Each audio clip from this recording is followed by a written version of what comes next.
गुरु प्यारी साध संगत जी, वाहिगुरु जी का खालसा, वाहिगुरु जी की फतेह। गुरु प्यारिओ, खालसे दी माता माता साहिब कौर जी का जन्म 1 नवंबर 1681 ईस्वी विच पिता रामा जी ते माता जस देवी के घर रोहतास जिला झेलम विच होया, जो स्थान इस समय पाकिस्तान विच है। माता जी के बचपन का नाम साहिब देवा सी। असल विच पिता रामा जी के घर काफ़ी समय तो कोई बच्चा नहीं होया, तां उन्होंने श्री गुरु तेग बहादुर साहिब जी के सामने अरदास की, जो प्रवान हो गई। उन्होंने दे घर एक बच्ची ने जन्म लिया। गुरु जी की मेहर नाल ही उन्होंने बच्ची प्राप्त हुई।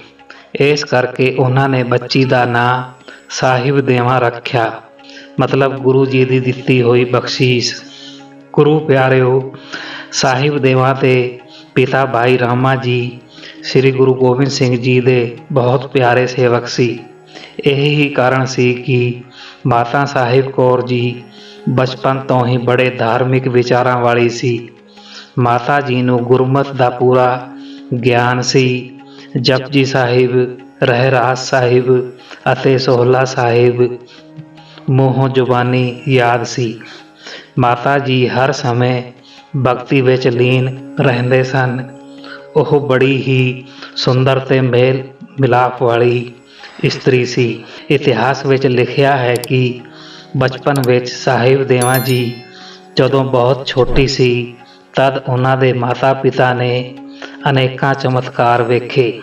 कई बार अपनी पुत्री नूं इकल्लियां सुते हुए देखते तां ओह हैरान हो जाते कि उन्हां दी पुत्री दे चेहरे ते अलौकिक नूर दिखाई देंदा, ते कई बार तां ओह बच्ची सुती सुती कुछ भविष्यवाणियां करदी, जो सच हो जाया करदियां। इसलिए माता पिता अपनी पुत्री नूं बच्ची नहीं माता समझ के पूजा करते। माता पिता उसके चरणों की धूड़ अपने मत्थे ते ला के बड़ा आनंद माणते। इसलिए माता साहिब देवा जी नूं सब तो पहला भोजन छकाया करते, पर माता साहिब देवा पहला संगत नूं लंगर छका के फिर आप छकते। माता साहिब देवा अपने पिंड की धर्मशाला विच अक्सर शबद कीर्तन करया करदी सी। माता जी की आवाज़ बड़ी ही सुरीली सी, इस वास्ते सारियां संगतां माता जी के मुखों गुरबाणी सुनदियां सी।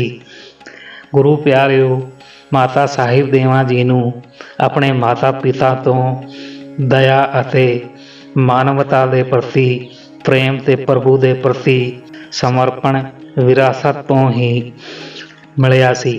तां ही माता जी बचपन तो ही गुरबाणी का सिमरन करया करते सन।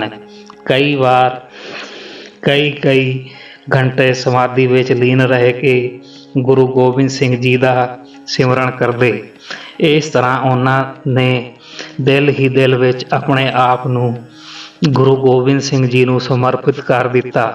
जदों माता साहिब देवा जी जवान हुई तां उन्हां दी माता ने अपने पति भाई रामा जी नूं कहा कि हुण अपनी पुत्री वड्डी हो गई है, इस करके समय नाल ही इसका विआह कर देना चाहिदा है।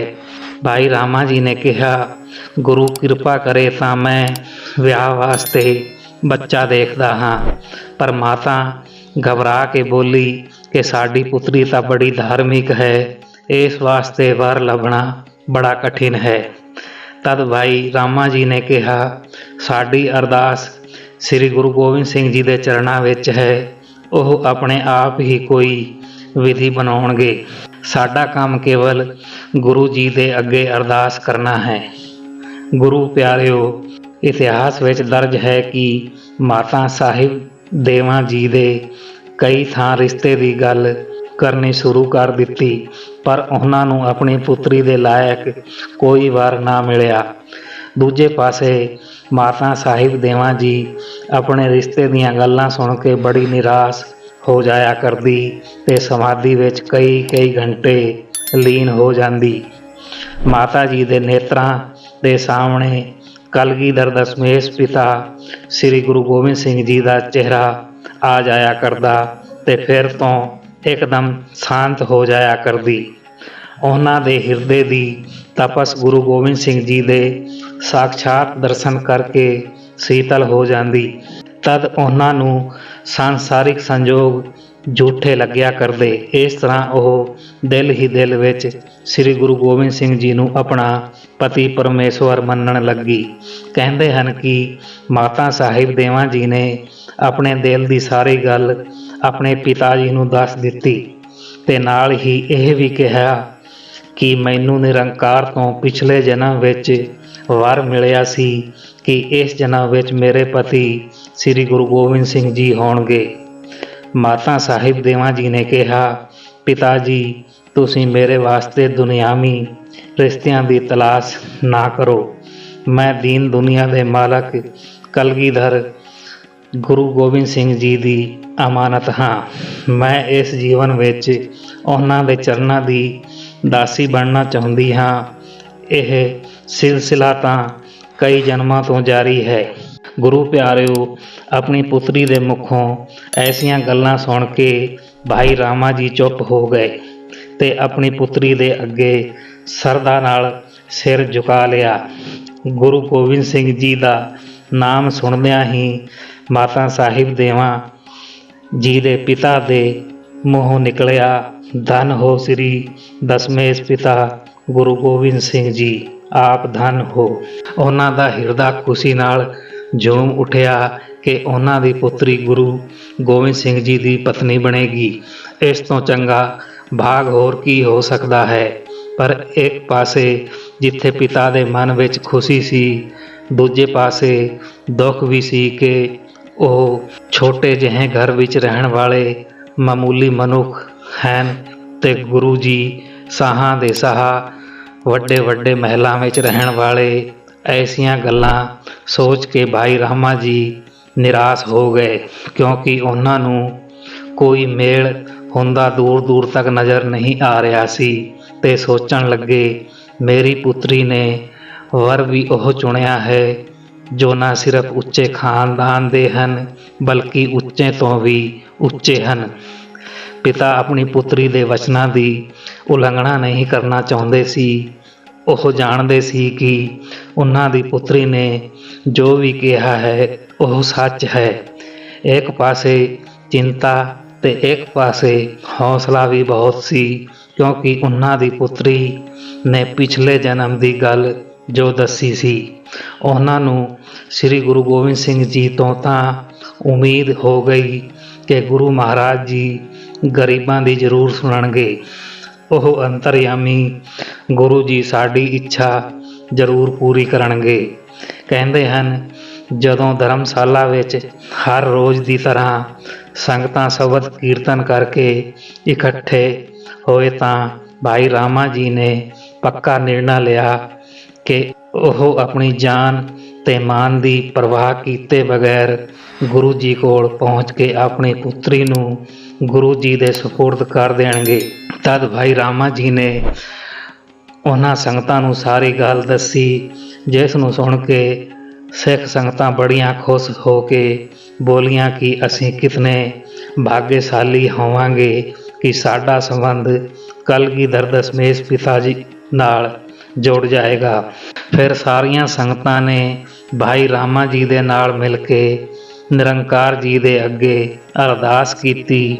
ਗੁਰੂ ਪਿਆਰਿਓ, ਭਾਈ ਰਾਮਾ ਜੀ ਦਾ ਪਰਿਵਾਰ ਤੇ ਸਾਰੀਆਂ ਸੰਗਤਾਂ ਇਕੱਠੀਆਂ ਹੋ ਕੇ ਮਾਤਾ ਸਾਹਿਬ ਦੇਵਾ ਜੀ ਦੀ ਡੋਲੀ ਲੈ ਕੇ ਸ੍ਰੀ ਅਨੰਦਪੁਰ ਸਾਹਿਬ ਵੱਲ ਚੱਲ ਪਏ ਤੇ ਉਹਨਾਂ ਦੇ ਨਾਲ ਆਸੇ-ਪਾਸੇ ਦੇ ਪਿੰਡਾਂ ਦੀ ਸੰਗਤ ਵੀ ਇਹ ਸੁਣ ਕੇ ਆਪਣੇ ਪਿਆਰੇ ਅਨੰਦਪੁਰ ਵਾਸੀ ਸ੍ਰੀ ਗੁਰੂ ਗੋਬਿੰਦ ਸਿੰਘ ਜੀ ਦੇ ਦਰਸ਼ਨ ਕਰਨ ਲਈ ਸ੍ਰੀ ਅਨੰਦਪੁਰ ਸਾਹਿਬ ਪਹੁੰਚ ਗਏ।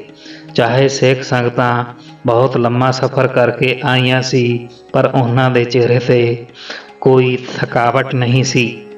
ਸਾਰੇ ਪਾਸੇ ਆਨੰਦ ਹੀ ਆਨੰਦ ਦਿਖਾਈ ਦੇ ਰਿਹਾ ਸੀ। ਜਾਣੀ ਜਾਣ ਗੁਰੂ ਗੋਬਿੰਦ ਸਿੰਘ ਜੀ ਨੇ ਹੁਕਮ ਕੀਤਾ ਕਿ ਰੋਹਤਾਸ ਤੋਂ ਆਈਆਂ ਸੰਗਤਾਂ ਦਾ ਆਰਾਮ ਕਰਨ ਦਾ ਪ੍ਰਬੰਧ ਕੀਤਾ ਜਾਵੇ। ਗੁਰੂ ਪਿਆਰਿਓ, ਅਗਲੇ ਦਿਨ ਜਦੋਂ ਦੀਵਾਨ ਸਜਿਆ ਤੇ ਸ੍ਰੀ ਗੁਰੂ ਗੋਬਿੰਦ ਸਿੰਘ ਜੀ ਮਹਾਰਾਜ ਆ ਕੇ ਆਪਣੇ ਸਿੰਘਾਸਣ ਤੇ ਬੈਠ ਗਏ। ਰਬਾਬੀ ਸਿੱਖ ਬੜੀ ਸੁਰੀਲੀ ਆਵਾਜ਼ ਵਿੱਚ ਗੁਰਬਾਣੀ ਉਚਾਰਨ ਕਰ ਰਹੇ ਸੀ। ਸਾਰੀਆਂ ਸੰਗਤਾਂ ਨੇ ਗੁਰੂ ਗੋਬਿੰਦ ਸਿੰਘ ਜੀ ਨੂੰ ਨਮਸਕਾਰ ਕੀਤੀ ਤੇ ਆਪਣੇ ਨਾਲ ਲਿਆਈਆਂ ਹੋਈਆਂ ਭੇਟਾਂ ਅਤੇ ਦਸਵੰਧ ਗੁਰੂ ਜੀ ਦੇ ਚਰਨਾਂ ਵਿੱਚ ਰੱਖ ਕੇ ਗੁਰੂ ਜੀ ਦਾ ਆਸ਼ੀਰਵਾਦ ਪ੍ਰਾਪਤ ਕੀਤਾ। ਭਾਈ ਮਨੀ ਸਿੰਘ ਜੀ, ਜੋ ਗੁਰੂ ਗੋਬਿੰਦ ਸਿੰਘ ਜੀ ਦੇ ਸਭ ਤੋਂ ਪਿਆਰੇ ਸਿੱਖ ਸੀ, ਉਹਨਾਂ ਨੂੰ ਜਾ ਕੇ ਭਾਈ ਰਾਮਾ ਜੀ ਨੇ ਸਾਰੀ ਗੱਲ ਦੱਸੀ, ਜਿਸ ਨੂੰ ਸੁਣ ਕੇ ਭਾਈ ਮਨੀ ਸਿੰਘ ਜੀ ਨੇ ਭਾਈ ਰਾਮਾ ਜੀ ਨੂੰ ਤਸੱਲੀ ਦਿੰਦੇ ਹੋਏ ਕਿਹਾ, ਭਾਈ ਜੀ ਤੁਸੀਂ ਬਿਲਕੁਲ ਚਿੰਤਾ ਨਾ ਕਰੋ, ਇਹ ਜੋ ਸੰਯੋਗ ਹੈ ਬਹੁਤ ਪੁਰਾਣਾ ਹੈ। ਇਹ ਤਾਂ ਕੋਈ ਕੁਦਰਤ ਦੀ ਖੇਡ ਹੈ ਜੋ ਗੁਰੂ ਗੋਬਿੰਦ ਸਿੰਘ ਜੀ ਆਪ ਹੀ ਰਚੀ ਬੈਠੇ ਹਨ। ਸ਼ਾਇਦ ਇਸ ਤਰ੍ਹਾਂ ਹੀ ਹੋਣਾ ਸੀ।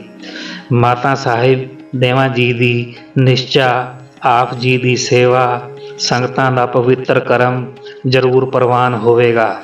ਤੁਸੀਂ ਸਿਰਫ ਆਪਣੇ ਗੁਰੂ ਤੇ ਭਰੋਸਾ ਰੱਖੋ। ਗੁਰੂ ਪਿਆਰਿਓ, ਭਾਈ ਮਨੀ ਸਿੰਘ ਜੀ ਦੇ ਵਚਨਾਂ ਨੇ ਭਾਈ ਰਾਮਾ ਜੀ ਅਤੇ ਉਹਨਾਂ ਦੀ ਪਤਨੀ ਦੇ ਹੌਸਲੇ ਨੂੰ ਚੌਗੁਣਾ ਕਰ ਦਿੱਤਾ। ਤਦ ਉਹ ਬੜੇ ਹੌਸਲੇ ਦੇ ਨਾਲ ਆਪਣੀ ਪੁੱਤਰੀ ਮਾਤਾ ਸਾਹਿਬ ਦੇਵਾਂ ਜੀ ਨੂੰ ਲੈ ਕੇ ਗੁਰੂ ਗੋਬਿੰਦ ਸਿੰਘ ਮਹਾਰਾਜ ਜੀ ਦੇ ਚਰਨਾਂ ਵਿੱਚ ਆ ਖੜੇ ਹੋਏ। ਉਸ ਸਮੇਂ ਦਰਬਾਰ ਵਿੱਚ ਬੈਠੀ ਰੋਹਤਾਸ ਦੀਆਂ ਸੰਗਤਾਂ ਬਹੁਤ ਘਬਰਾਈਆਂ ਹੋਈਆਂ ਸਨ ਕਿ ਹੁਣ ਕੀ ਹੋਵੇਗਾ। ਗੁਰੂ ਜੀ ਭਾਈ ਰਾਮਾ ਜੀ ਦੇ ਪ੍ਰਸਤਾਵ ਤੋਂ ਗੁਸਤਾਖੀ ਸਮਝਣਗੇ ਜਾਂ ਮਿਹਰ ਦਾ ਦਰ ਖੋਲ੍ਹ ਦੇਣਗੇ। ਸਾਰੀਆਂ ਸੰਗਤਾਂ ਗੁਰੂ ਜੀ ਦੇ ਨੂਰਾਨੀ ਚਿਹਰੇ ਨੂੰ ਲਗਾਤਾਰ ਨਿਹਾਰ ਰਹੀਆਂ ਸਨ।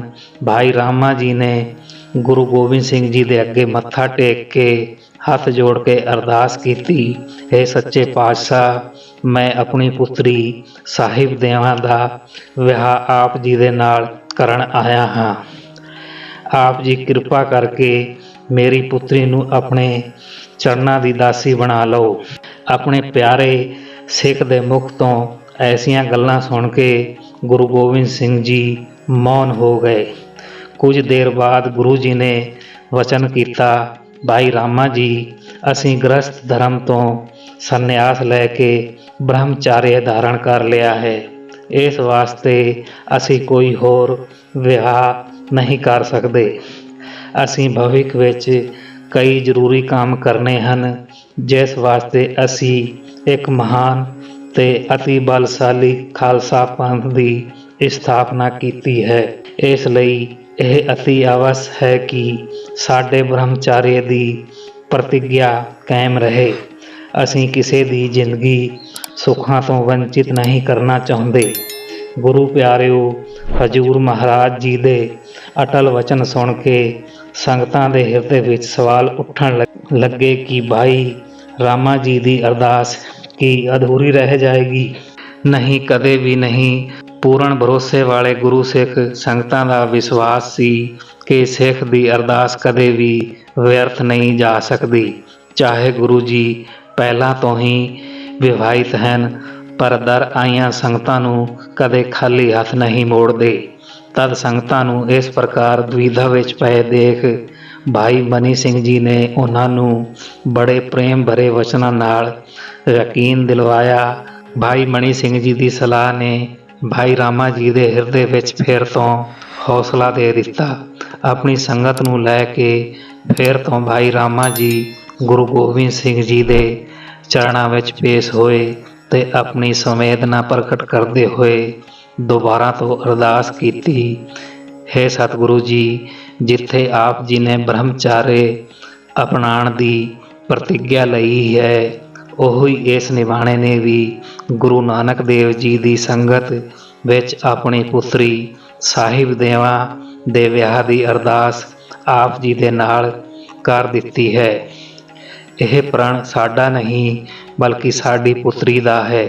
ਜਿਸ ਦਿਨ ਤੋਂ ਅਸੀਂ ਆਪਣੇ ਮਨ ਤੋਂ ਆਪਣੀ ਪੁੱਤਰੀ ਨੂੰ ਆਪ ਜੀ ਨੂੰ ਸਮਰਪਿਤ ਕੀਤਾ ਹੈ, ਉਦੋਂ ਤੋਂ ਸਾਰੇ ਲੋਕ ਸਨਮਾਨ ਦੀ ਨਜ਼ਰ ਨਾਲ ਮਾਤਾ ਕਹਿ ਕੇ ਬੁਲਾਉਂਦੇ ਹਨ। ਹੁਣ ਆਪ ਸਾਨੂੰ ਦੱਸੋ ਕਿ ਇਸ ਤਰ੍ਹਾਂ ਮੇਰੀ ਪੁੱਤਰੀ ਦਾ ਰਿਸ਼ਤਾ ਕਿਸੇ ਹੋਰ ਨਾਲ ਕਿਵੇਂ ਹੋ ਸਕਦਾ ਹੈ। ਭਾਈ ਰਾਮਾ ਜੀ ਨੇ ਕਿਹਾ, ਹੇ ਸੱਚੇ ਪਾਤਸ਼ਾਹ, ਇਹ ਸਭ ਤਾਂ ਆਪ ਜੀ ਦਾ ਹੀ ਕੌਤਕ ਹੈ, ਵਰਨਾ ਮੈਂ ਸਾਧਾਰਨ ਜਿਹਾ ਇਨਸਾਨ ਇਤਨੀ ਮਹਾਨ ਸੋਚ ਦਾ ਮਾਲਕ ਕਿਵੇਂ ਹੋ ਸਕਦਾ ਹਾਂ। ਜੇਕਰ ਮੇਰੇ ਤੋਂ ਕੋਈ ਗਲਤੀ ਹੋ ਗਈ ਹੋਵੇ ਤਾਂ ਮਾफ़ ਕਰ ਦਿਓ।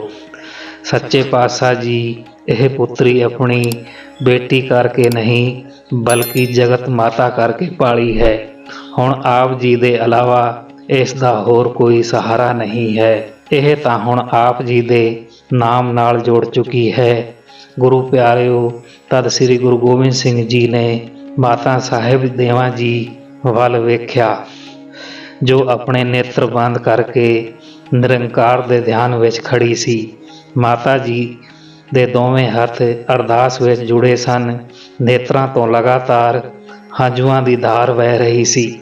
ਇਸ ਅਨੁਪਮ ਪ੍ਰੇਮ ਦੀ ਆਸਥਾ ਨੂੰ ਦੇਖ ਕੇ ਗੁਰੂ ਗੋਬਿੰਦ ਸਿੰਘ ਜੀ ਨੇ ਇੱਕ ਵਾਰ ਰਹਿਮਤ ਭਰੀ ਨਜ਼ਰ ਦੇਵੀ ਦੇ ਚਿਹਰੇ 'ਤੇ ਪਾਈ। ਉਸੇ ਵਕਤ ਮਾਤਾ ਸਾਹਿਬ ਦੇਵਾਂ ਜੀ ਦੇ ਨੇਤਰ ਖੁੱਲ੍ਹ ਗਏ। ਖੁੱਲ੍ਹੇ ਹੋਏ ਨੇਤਰਾਂ ਨਾਲ ਜਦ ਆਪਣੇ ਸੁਆਮੀ ਦੇ ਸਾਹਮਣੇ ਨਜ਼ਰ ਚੁੱਕ ਕੇ ਵੇਖਿਆ ਤਾਂ ਇਸ ਤਰ੍ਹਾਂ ਲੱਗਿਆ ਜਿਵੇਂ ਮਿਹਰਾਂ ਦੇ ਰਾਹੀਂ ਉਹਨਾਂ ਨੇ ਲੱਖਾਂ ਸਜਦੇ ਕਰਕੇ ਆਪਣੇ ਸੁਆਮੀ ਨੂੰ ਮਨਾ ਲਿਆ ਹੋਵੇ। ਇਸ ਤਰ੍ਹਾਂ ਗੁਰੂ ਜੀ ਨੇ ਸੰਗਤਾਂ ਦੀ ਅਰਦਾਸ ਸੁਣ ਕੇ ਇੱਕ ਵਚਨ ਕੀਤਾ, ਤੁਹਾਡੀ ਅਰਦਾਸ ਅਸੀਂ ਪ੍ਰਵਾਨ ਕਰਦੇ ਹਾਂ। ਸ਼ਾਇਦ ਇਹ ਹੀ ਅਕਾਲ ਪੁਰਖ ਜੀ ਦੀ ਰਜ਼ਾ ਹੈ ਜਿਸ ਨੂੰ ਅਸੀਂ ਸਵੀਕਾਰ ਕਰਦੇ ਹਾਂ, ਪਰ ਸਾਡੇ ਬ੍ਰਹਮਚਾਰੇ ਦੇ ਪ੍ਰਤੀ ਇਹ ਸਦਾ ਕਾਇਮ ਰਹੇਗੀ। ਅਸੀਂ ਇਸ ਦੇਵੀ ਨੂੰ ਕੁਆਰਾਂ ਡੋਲੇ ਦੇ ਰੂਪ ਵਿੱਚ ਆਪਣੇ ਜੀਵਨ ਅਤੇ ਮਹਿਲਾਂ ਵਿੱਚ ਜਗ੍ਹਾ ਦਿੰਦੇ ਹਾਂ। ਸਾਡਾ ਸੰਬੰਧ ਇਹਨਾਂ ਨਾਲ ਕੇਵਲ ਧਾਰਮਿਕ ਹੋਵੇਗਾ, ਨਾ ਕਿ ਸਰੀਰਕ। ਭਾਈ ਰਾਮਾ ਜੀ, ਹੁਣ ਤੁਸੀਂ ਦੇਵੀ ਤੋਂ ਪੁੱਛ ਲਓ ਕਿ ਉਹਨਾਂ ਨੂੰ ਸਾਡੀ ਪ੍ਰਤਿੱਗਿਆ ਪ੍ਰਵਾਨ ਹੈ। ਗੁਰੂ ਪਿਆਰਿਓ, ਗੁਰੂ ਗੋਬਿੰਦ ਸਿੰਘ ਜੀ ਦੇ ਇਹ ਵਚਨ ਸੁਣ ਕੇ ਮਾਤਾ ਸਾਹਿਬ ਦੇਵਾਂ ਜੀ ਨੇ ਸੀਸ ਝੁਕਾ ਲਿਆ। ਇਤਿਹਾਸ ਵਿੱਚ ਦਰਜ ਹੈ, ਗੁਰੂ ਗੋਬਿੰਦ ਸਿੰਘ ਨੇ ਉਦੋਂ ਮਾਤਾ ਸਾਹਿਬ ਦੇਵਾਂ ਅਤੇ ਉਹਨਾਂ ਦੇ ਪੂਰੇ ਪਰਿਵਾਰ ਨੂੰ ਖੰਡੇ ਬਾਟੇ ਦਾ ਅੰਮ੍ਰਿਤ ਛਕਾਇਆ। ਉਦੋਂ ਤੋਂ ਮਾਤਾ ਸਾਹਿਬ ਦੇਵਾਂ ਮਾਤਾ ਸਾਹਿਬ ਕੌਰ ਬਣ ਗਈ। ਗੁਰੂ ਜੀ ਦਾ ਵਿਆਹ ਮਾਤਾ ਸਾਹਿਬ ਕੌਰ ਜੀ ਦੇ ਨਾਲ ਹੋਇਆ। ਗੁਰੂ ਗੋਬਿੰਦ ਸਿੰਘ ਜੀ ਦੇ ਵਿਆਹ 'ਤੇ ਗੁਰੂ ਜੀ ਦੀ ਪਹਿਲੀ ਪਤਨੀ ਮਾਤਾ ਜੀਤੋ ਜੀ ਅਤੇ ਮਾਤਾ ਸੁੰਦਰੀ ਜੀ ਵੀ ਉਤਨੇ ਹੀ ਖੁਸ਼ ਸਨ ਜਿਤਨੇ ਕਿ ਮਾਤਾ ਸਾਹਿਬ ਕੌਰ ਜੀ। ਉਸ ਸਮੇਂ ਮਾਤਾ ਸਾਹਿਬ ਕੌਰ ਜੀ ਦੀ ਉਮਰ 19 ਵਰ੍ਹਿਆਂ ਦੀ ਸੀ ਅਤੇ ਗੁਰੂ ਜੀ ਦੀ ਉਮਰ 34 ਸਾਲਾਂ ਦੀ ਸੀ। ਮਹਿਲਾਂ ਵਿੱਚ ਆ ਕੇ ਮਾਤਾ ਸਾਹਿਬ ਕੌਰ ਜੀ ਨੇ ਆਪਣੇ ਮਿੱਠੇ ਸੁਭਾਅ ਤੇ ਸਹਿਨਸ਼ੀਲਤਾ ਨਾਲ ਸਾਰਿਆਂ ਦਾ ਦਿਲ ਜਿੱਤ ਲਿਆ। ਦੋਵੇਂ ਮਾਤਾਵਾਂ, ਮਾਤਾ ਜੀਤੋ ਜੀ ਤੇ ਮਾਤਾ ਸੁੰਦਰੀ ਜੀ, ਮਾਤਾ ਸਾਹਿਬ ਕੌਰ ਜੀ ਦੇ ਨਾਲ ਭੈਣਾਂ ਜਿਹਾ ਪਿਆਰ ਕਰਦੀਆਂ ਸਨ। ਛੋਟੇ ਸਾਹਿਬਜ਼ਾਦੇ ਬਾਬਾ ਜ਼ੋਰਾਵਰ ਸਿੰਘ ਜੀ ਅਤੇ ਬਾਬਾ ਫਤਿਹ ਸਿੰਘ ਜੀ ਦੀ ਦੇਖਭਾਲ ਮਾਤਾ ਸਾਹਿਬ ਕੌਰ ਜੀ ਨੇ ਆਪਣੇ ਹੱਥਾਂ ਵਿੱਚ ਲੈ ਲਈ। ਉਹ ਖੁਦ ਉਹਨਾਂ ਨੂੰ ਇਸ਼ਨਾਨ ਕਰਵਾਇਆ ਕਰਦੇ, ਸਜਾਉਂਦੇ ਸਵਾਰਦੇ, ਨਾਲ ਹੀ ਉਹਨਾਂ ਨਾਲ ਬੜਾ ਪ੍ਰੇਮ ਕਰਿਆ ਕਰਦੇ। ਮਾਤਾ ਸਾਹਿਬ ਕੌਰ ਜੀ ਨਿਤ ਹੀ ਅੰਮ੍ਰਿਤ ਵੇਲੇ ਉੱਠ ਕੇ ਇਸ਼ਨਾਨ ਕਰਕੇ ਗੁਰਬਾਣੀ ਸਿਮਰਨ ਕਰਕੇ ਫਿਰ ਸਾਰਾ ਦਿਨ ਗੁਰੂ ਘਰ ਦੀ ਸੇਵਾ ਵਿੱਚ ਲੱਗੇ ਰਹਿੰਦੇ। ਮਾਤਾ ਸਾਹਿਬ ਕੌਰ ਜੀ ਦੀ ਸਿਰਫ ਇੱਕ ਹੀ ਇੱਛਾ ਸੀ ਕਿ ਉਹਨਾਂ ਨੂੰ ਹਰ ਸਵੇਰ ਗੁਰੂ ਪਤੀ ਸ੍ਰੀ ਗੁਰੂ ਗੋਬਿੰਦ ਸਿੰਘ ਜੀ ਦੇ ਦਰਸ਼ਨ ਦੀਦਾਰ ਹੋਣ। ਅਸਲ ਵਿੱਚ ਮਾਤਾ ਜੀ ਨੇ ਇਹ ਨਿਯਮ ਧਾਰਨ ਕਰ ਲਿਆ ਸੀ ਕਿ ਜਦੋਂ ਤੱਕ ਗੁਰੂ ਜੀ ਦੇ ਦਰਸ਼ਨ ਦੀਦਾਰ ਨਾ ਹੁੰਦੇ ਉਦੋਂ ਤੱਕ ਮਾਤਾ ਜੀ ਭੋਜਨ ਨਹੀਂ ਛਕਦੇ। ਇਸ ਲਈ ਗੁਰੂ ਗੋਬਿੰਦ ਸਿੰਘ ਜੀ ਨਿਤ ਮਾਤਾ ਜੀ ਨੂੰ ਸਵੇਰੇ ਦਰਸ਼ਨ ਜ਼ਰੂਰ ਦਿੰਦੇ। ਇਸੇ ਤਰ੍ਹਾਂ ਕਾਫੀ ਸਮਾਂ ਬੀਤਦਾ ਗਿਆ। ਇੱਕ ਦਿਨ ਜਦੋਂ ਗੁਰੂ ਜੀ ਮਾਤਾ ਜੀ ਨੂੰ ਦਰਸ਼ਨ ਦੇਣ ਆਏ ਤਾਂ ਮਾਤਾ ਜੀ ਬੜੇ ਉਦਾਸ ਬੈਠੇ ਸਨ। ਅੰਤਰਯਾਮੀ ਗੁਰੂ ਜੀ ਨੇ ਮਾਤਾ ਜੀ ਤੋਂ ਉਦਾਸ ਹੋਣ ਦਾ ਕਾਰਨ ਪੁੱਛਿਆ ਤਾਂ ਮਾਤਾ ਜੀ ਨੇ ਅੱਖਾਂ ਨੀਵੀਆਂ ਕਰਕੇ ਨਿਵੇਦਨ ਕੀਤਾ, हे स्वामी जी, मेरी बड़ी इच्छा है कि मेरी गोद ਵਿੱਚ ਵੀ ਇੱਕ ਪੁੱਤਰ ਖੇਡੇ। ਤਦ ਗੁਰੂ ਜੀ ਨੇ ਫਰਮਾਇਆ, ਬਸ ਸਿਰਫ ਇੱਕ ਹੀ ਪੁੱਤਰ? ਅਸੀਂ ਤਾਂ ਤੁਹਾਡੀ ਗੋਦ ਵਿੱਚ ਅੱਜ ਤੋਂ ਲੱਖਾਂ ਖਾਲਸਾ ਪੁੱਤਰ ਪਾ ਦਿੱਤੇ ਹਨ। ਇਹ ਤੁਹਾਡੇ ਖਾਲਸਾ ਪੁੱਤਰ ਯੁਗਾਂ ਯੁਗਾਂ ਤੱਕ ਰਹਿਣ ਵਾਲੇ ਹਨ। ਸੰਸਾਰ ਵਿੱਚ ਤੁਸੀਂ ਪਹਿਲੀ ਮਾਤਾ ਹੋਊਗੀ ਜਿਸ ਦੀ ਵੰਸ਼ ਦਾ ਕਦੇ ਵੀ ਵਿਨਾਸ਼ ਨਹੀਂ ਹੋਏਗਾ।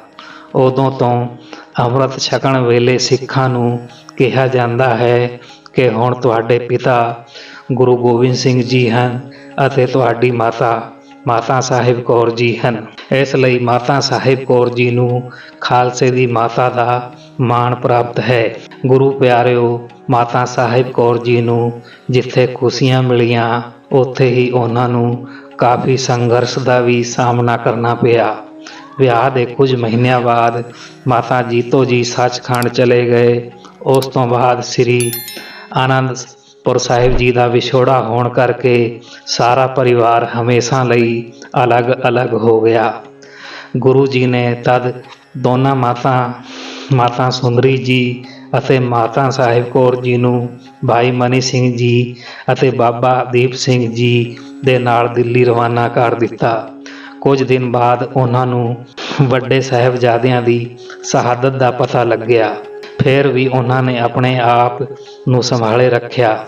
ਗੁਰੂ ਗੋਬਿੰਦ ਸਿੰਘ ਜੀ ਕਾਫੀ ਸਮਾਂ ਮੁਗਲਾਂ ਦੇ ਨਾਲ ਯੁੱਧ ਲੜ ਕੇ ਸ੍ਰੀ ਦਮਦਮਾ ਸਾਹਿਬ ਪਹੁੰਚੇ, ਜਿੱਥੇ ਉਹਨਾਂ ਨੇ ਮਾਤਾ ਸੁੰਦਰੀ ਜੀ ਅਤੇ ਮਾਤਾ ਸਾਹਿਬ ਕੌਰ ਜੀ ਨੂੰ ਦਿੱਲੀ ਤੋਂ ਆਪਣੇ ਕੋਲ ਬੁਲਵਾਇਆ। ਉਧਰ ਆ ਕੇ ਮਾਤਾ ਜੀਆਂ ਨੂੰ ਪਤਾ ਲੱਗਿਆ ਕਿ ਛੋਟੇ ਸਾਹਿਬਜ਼ਾਦੇ ਬਾਬਾ ਜ਼ੋਰਾਵਰ ਸਿੰਘ ਜੀ, ਬਾਬਾ ਫਤਿਹ ਸਿੰਘ ਜੀ ਅਤੇ ਮਾਤਾ ਗੁਜਰੀ ਜੀ ਵੀ ਸ਼ਹੀਦ ਹੋ ਚੁੱਕੇ ਹਨ। ਉੱਥੇ ਕਾਫੀ ਸਮਾਂ ਰਹਿ ਕੇ ਗੁਰੂ ਗੋਬਿੰਦ ਸਿੰਘ ਜੀ ਨੇ ਸ੍ਰੀ ਗੁਰੂ ਗ੍ਰੰਥ ਸਾਹਿਬ ਜੀ ਦੀ ਰਚਨਾ ਕਰਵਾਈ। ਇਤਿਹਾਸ ਵਿੱਚ ਲਿਖਿਆ ਹੈ ਕਿ ਗੁਰੂ ਜੀ ਨੇ ਨਾਂਦੇੜ ਜਾਣ ਤੋਂ ਪਹਿਲਾਂ ਦੋਨਾਂ ਮਾਤਾਵਾਂ ਨੂੰ ਦਿੱਲੀ ਜਾਣ ਦਾ ਹੁਕਮ ਦਿੱਤਾ, ਪਰ ਦੋਨੋਂ ਮਾਤਾਵਾਂ ਨੇ ਗੁਰੂ ਜੀ ਦੇ ਨਾਲ ਚੱਲਣ ਦੀ ਬੇਨਤੀ ਕੀਤੀ ਤਾਂ ਗੁਰੂ ਗੋਬਿੰਦ ਸਿੰਘ ਜੀ ਨੇ ਕਿਹਾ, ਤੁਸੀਂ ਦੋਨੇ ਦਿੱਲੀ ਰਹਿ ਕੇ ਸੰਗਤਾਂ ਦੀ ਅਗਵਾਈ ਕਰੋ। ਤੁਸੀਂ ਸਾਡਾ ਸਰੂਪ ਹੋ। ਜੋ ਸਰਧਾ ਨਾਲ ਆਪ ਜੀ ਦੇ ਦਰਸ਼ਨ ਕਰੇਗਾ ਉਹ ਨਿਹਾਲ ਹੋ ਜਾਏਗਾ। ਇਤਨਾ ਸੁਣ ਕੇ ਮਾਤਾ ਸੁੰਦਰੀ ਜੀ ਦਿਲ ਤੇ ਪੱਥਰ ਰੱਖ ਕੇ ਦਿੱਲੀ ਜਾਣ ਵਾਸਤੇ ਤਿਆਰ ਹੋ ਗਏ, ਪਰੰਤੂ ਮਾਤਾ ਸਾਹਿਬ ਕੌਰ ਜੀ ਨੇ ਗੁਰੂ ਜੀ ਦੇ ਨਾਲ ਨਾਂਦੇੜ ਸਾਹਿਬ ਜਾਣ ਦੀ ਬੇਨਤੀ ਕੀਤੀ। ਗੁਰੂ ਜੀ ਨੇ ਮਾਤਾ ਸਾਹਿਬ ਕੌਰ ਜੀ ਦੀ ਇਹ ਗੱਲ ਮੰਨ ਲਈ ਤੇ ਮਾਤਾ ਜੀ ਨੂੰ ਨਾਂਦੇੜ ਸਾਹਿਬ ਨਾਲ ਲੈ ਗਏ। ਨਾਂਦੇੜ ਸਾਹਿਬ ਪਹੁੰਚ ਕੇ ਮਾਤਾ ਸਾਹਿਬ ਕੌਰ ਜੀ ਨੇ ਗੋਦਾਵਰੀ ਨਦੀ ਦੇ ਕੋਲ ਆਪਣਾ ਡੇਰਾ ਲਗਾ ਲਿਆ। ਮਾਤਾ ਜੀ ਦੀ ਸੇਵਾ ਵਿੱਚ ਬੇਅੰਤ ਖਾਲਸਾ ਪੁੱਤਰ ਪੁੱਤਰੀਆਂ ਸੰਗਤ ਰੂਪ ਵਿੱਚ ਆਉਣ ਲੱਗੀਆਂ। ਲੰਗਰ ਅਤੇ ਕੀਰਤਨ ਹਰ ਵੇਲੇ ਚੱਲਦਾ ਰਹਿੰਦਾ। ਮਾਤਾ ਜੀ ਆਪਣੇ ਹੱਥਾਂ ਨਾਲ ਉਹਨਾਂ ਸਭਨਾਂ ਵਾਸਤੇ ਲੰਗਰ ਤਿਆਰ ਕਰਦੇ। ਗੁਰੂ ਪਿਆਰਿਓ, ਮਾਤਾ ਜੀ ਦੇ ਧਾਰਮਿਕ ਜੀਵਨ ਤੋਂ ਨੇੜੇ ਦੇ ਲੋਕਾਂ ਤੇ ਖਾਸ ਕਰਕੇ ਔਰਤਾਂ ਤੇ ਬਹੁਤ ਡੂੰਘਾ ਅਸਰ ਪਿਆ। ਇਤਿਹਾਸ ਵਿੱਚ ਦਰਜ ਹੈ ਕਿ ਇੱਕ ਦਿਨ ਮਾਤਾ ਸਾਹਿਬ ਕੌਰ ਜੀ ਗੋਦਾਵਰੀ ਨਦੀ ਦੇ ਕਿਨਾਰੇ 3 ਦਿਨ ਤੱਕ ਸਮਾਧੀ ਵਿੱਚ ਲੀਨ ਰਹੇ। ਸੰਗਤਾਂ ਨੇ ਭਾਲਦੇ ਜਦੋਂ ਮਾਤਾ ਜੀ ਨੂੰ ਸਮਾਧੀ ਵਿੱਚ ਬੈਠਿਆਂ ਦੇਖਿਆ ਤਾਂ ਕਿਸੇ ਦੀ ਹਿੰਮਤ ਨਾ ਹੋਈ ਕਿ ਉਹ ਉਹਨਾਂ ਦੀ ਸਮਾਧੀ ਭੰਗ ਕਰ ਸਕੇ।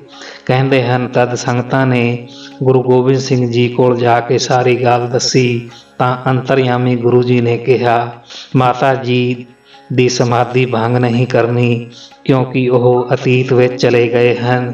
ਅਸਲ ਵਿੱਚ ਗੁਰੂ ਗੋਬਿੰਦ ਸਿੰਘ ਜੀ ਨੇ ਮਾਤਾ ਸਾਹਿਬ ਕੌਰ ਜੀ ਨੂੰ ਸਮਾਧੀ ਦੇ ਰੂਪ ਵਿੱਚ ਅਤੀਤ ਦੇ ਨਾਲ ਭਵਿੱਖ ਵਿੱਚ ਹੋਣ ਵਾਲੀ ਸਾਰੀਆਂ ਘਟਨਾਵਾਂ ਦਿਖਾ ਦਿੱਤੀਆਂ ਕਿ ਕਿਸ ਤਰ੍ਹਾਂ ਪਿਛਲੇ ਜਨਮਾਂ ਦੇ ਯੋਗਾਂ ਨਾਲ ਸਾਡਾ ਮਿਲਾਪ ਹੋਇਆ ਤੇ ਹੁਣ ਕਿਵੇਂ ਹਮੇਸ਼ਾ ਲਈ ਸਾਡਾ ਵਿਛੋੜਾ ਹੋਣ ਵਾਲਾ ਹੈ। ਇਸ ਤੋਂ ਬਾਅਦ ਮਾਤਾ ਸਾਹਿਬ ਕੌਰ ਜੀ ਦੀ ਸਮਾਧੀ ਖੁੱਲ੍ਹਣ ਤੋਂ ਬਾਅਦ ਗੁਰੂ ਜੀ ਨੇ ਉਹਨਾਂ ਨੂੰ ਦਿੱਲੀ ਵਾਪਸ ਜਾਣ ਦਾ ਹੁਕਮ ਸੁਣਾਉਂਦਿਆਂ ਹੋਇਆਂ ਕਿਹਾ, ਸਾਹਿਬ ਕੌਰ ਸਾਡਾ ਸਰੀਰ ਤਿਆਗਣ ਤੋਂ ਬਾਅਦ ਆਪ ਜੀ ਨੇ ਆਪਣੇ ਸਵਾਸ ਪੂਰੇ ਭੋਗਣੇ ਹਨ। ਆਪ ਨੇ ਸਾਡੇ ਵਿਯੋਗ ਵਿੱਚ ਆਪਣੀ ਸ਼ਕਤੀ ਨਾਲ ਇਸ ਦੇਹ ਦਾ ਤਿਆਗ ਨਹੀਂ ਕਰਨਾ। ਗੁਰੂ ਪਿਆਰਿਓ, ਗੁਰੂ ਗੋਬਿੰਦ ਸਿੰਘ ਜੀ ਨੇ 6ਵੇਂ ਪਾਤਸ਼ਾਹ ਸ੍ਰੀ ਗੁਰੂ ਹਰਗੋਬਿੰਦ ਸਾਹਿਬ ਜੀ ਦੇ 5 ਸ਼ਸਤਰ ਅਤੇ ਇੱਕ ਮੋਹਰ ਮਾਤਾ ਸਾਹਿਬ ਕੌਰ ਜੀ ਨੂੰ ਦਿੰਦਿਆਂ ਹੋਇਆਂ ਕਿਹਾ, ਇਹਨਾਂ ਦਾ ਸਤਿਕਾਰ ਸਹਿਤ ਤੁਸਾਂ ਨੇ ਪੂਜਾ ਕਰਨੀ ਹੈ। ਇਹਨਾਂ ਵਿੱਚੋਂ ਤੁਹਾਨੂੰ ਸਾਡੇ ਦਰਸ਼ਨ ਹੋ ਜਾਇਆ ਕਰਨਗੇ। ਇਤਿਹਾਸ ਵਿੱਚ ਹੈ, ਮਾਤਾ ਸਾਹਿਬ ਕੌਰ ਜੀ ਨੇ ਕੁੱਲ 9.25 ਮਹੀਨੇ ਨਾਂਦੇੜ ਸਾਹਿਬ ਵਿੱਚ ਗੁਰੂ ਗੋਬਿੰਦ ਸਿੰਘ ਜੀ ਦੇ ਨਾਲ ਸਮਾਂ ਬਤੀਤ ਕੀਤਾ। ਮਾਤਾ ਜੀ ਨੇ ਲਗਭਗ ਆਪਣੇ ਜੀਵਨ ਦੇ 7 ਸਾਲ ਗੁਰੂ ਗੋਬਿੰਦ ਸਿੰਘ ਜੀ ਦੇ ਨਾਲ ਬਿਤਾਏ। ਇਸ ਤੋਂ ਬਾਅਦ ਮਾਤਾ ਜੀ ਨੇ ਆਪਣੇ ਜੀਵਨ ਦੇ ਕੁੱਲ 33 ਸਾਲ ਦਿੱਲੀ ਵਿੱਚ ਬਤੀਤ ਕੀਤੇ ਤੇ 66 ਸਾਲ ਦੀ ਉਮਰ ਵਿੱਚ 1747 ਈਸਵੀ ਨੂੰ ਸੱਚਖੰਡ ਗਮਨ ਕਰ ਗਏ। ਗੁਰੂ ਪਿਆਰਿਓ, ਦਿੱਲੀ ਦੇ ਗੁਰਦੁਆਰਾ ਸਾਹਿਬ ਰਕਾਬਗੰਜ ਸਾਹਿਬ ਵਿੱਚ ਉਹਨਾਂ ਸ਼ਸਤਰਾਂ ਦੇ ਅੱਜ ਵੀ ਦਰਸ਼ਨ ਕੀਤੇ ਜਾ ਸਕਦੇ ਹਨ ਜੋ ਗੁਰੂ ਜੀ ਨੇ ਮਾਤਾ ਸਾਹਿਬ ਕੌਰ ਜੀ ਨੂੰ ਦਿੱਲੀ ਜਾਣ ਸਮੇਂ ਦਿੱਤੇ ਸਨ।